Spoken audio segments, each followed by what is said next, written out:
So this is the season of Advent, and we hope that you understand that Advent's a time of waiting, not only waiting for Christmas, to remember Christmas and Jesus being born, but also waiting for Jesus to return. And there's a whole book of the Bible about that story. It's the book of Revelation. It's from John's dream. When John the disciple was old, he was sent away to an island as punishment for talking about the Lord Jesus. And the Lord Jesus appeared to him there, glowing and magnificent. He showed John the final part of God's plan.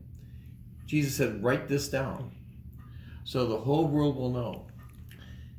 A peaceful silence wrapped around John, and Jesus showed John what things would be like at the end of time. Satan and his followers, with all their mean and dirty tricks, would be kicked off the world forever. People who love Jesus would live with God's perfect, shimmering city with golden streets and pearly gates, a heavenly city like no one has ever seen before, and a brand new earth.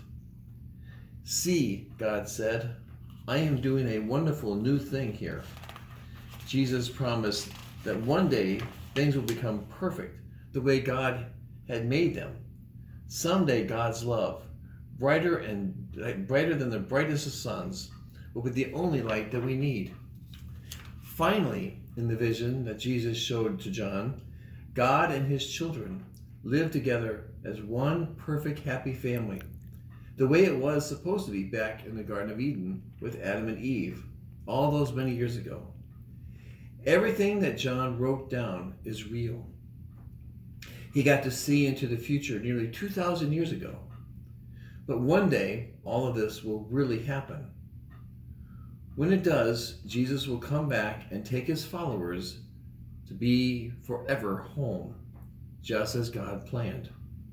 "I am the beginning and the end," Jesus said. And John knew that it was true. Jesus is coming back, and everything is going to be all right for those who believe in him. No more sadness, no more tears, no more sickness, no more darkness or storms or fears. "When?" John asked Jesus. "When will all this wonderful part of God's plan happen?" "That," said Jesus, "is still God's secret. But I'm coming, so be ready." Sitting there on the island, John wrote the last words ever written from God's big plan. You'll find them at the end of the Bible. It's called the book of Revelation. And I hope you have some time to read it during this Advent season. See ya.